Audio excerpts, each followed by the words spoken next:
Bonjour, aujourd'hui je vais vous parler des avantages de performance énergétique d'une pompe à chaleur avec multicompresseur et mode chauffage.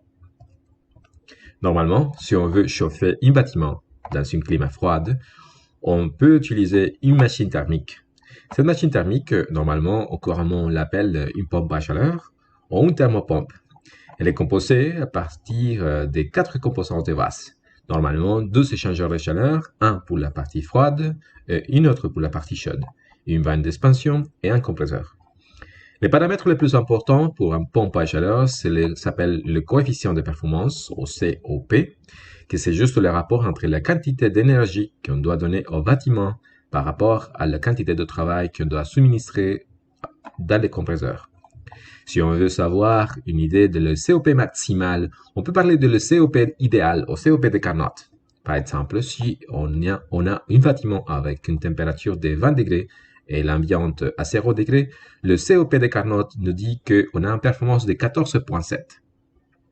Malheureusement, la performance d'une pompe à chaleur est affectée pour différents facteurs. Le premier, c'est le échangeur de chaleur. Après, le détenteur, le réfrigérant dû au glissement, à la charge et à la propriété physique, la surchauffe, et finalement le type de compresseur, étant donné que les compresseurs son rendement isotropique dépend de la température de la source et de la charge.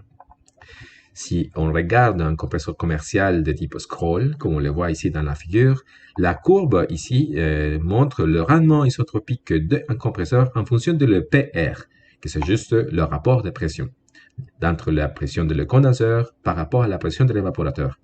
On peut observer que des compresseurs différents, ils ont des pics différents en fonction de leur rapport de pression. Ça veut dire des performances différentes en fonction des conditions d'opération du système. Au final, après toutes les pertes de performance, on va avoir un COP de la PAC qui va être juste 20 ou 50% de COP de Carnot. Avec cette idée dans la tête, on a décidé d'utiliser plusieurs compresseurs dans une seule pompe à chaleur et on va choisir le meilleur compresseur en fonction des conditions d'opération du système.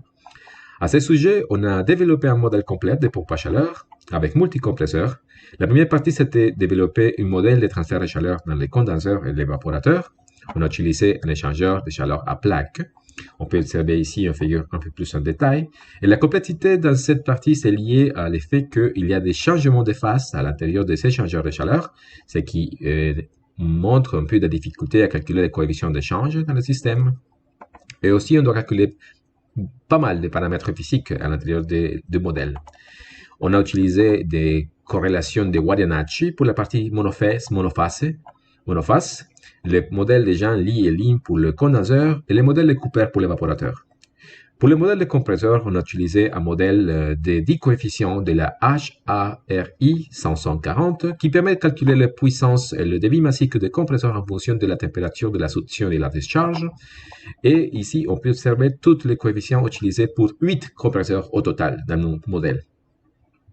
Au final, le système d'équations énergétiques des masses, équations de transfert de chaleur, propriétés physiques, modèle géothermique des bâtiments, sont mis dans un logiciel qui s'appelle EOS. C'est un solver d'équations non linéaires et finalement, on a un système non linéaire de à peu près 500 équations en ligne avec 500 get value initiales. Le résultat final montre que pour un bâtiment avec une saison de 3 mois à la cité de Montréal de janvier à mars, la charge de bâtiment va changer et le modèle permet de trouver les meilleurs compresseurs les plus performants en fonction de la charge du système. Les résultats préliminaires montrent que différents compresseurs fonctionnent à différentes températures. On peut observer ici dans les tableaux qu'en fonction de la température ambiante, différents compresseurs a un COP plus élevé. On a permis aussi de calculer les coefficients globaux des transferts de chaleur pour tous les compresseurs utilisés dans notre modèle et avoir une ordre de grandeur. Et aussi, on a trouvé finalement que la performance de la pompe de chaleur en multicompresseur, il y a une performance plus grande et significative par rapport à le COP de chacune des compresseurs en travaillant de façon individuelle. Merci.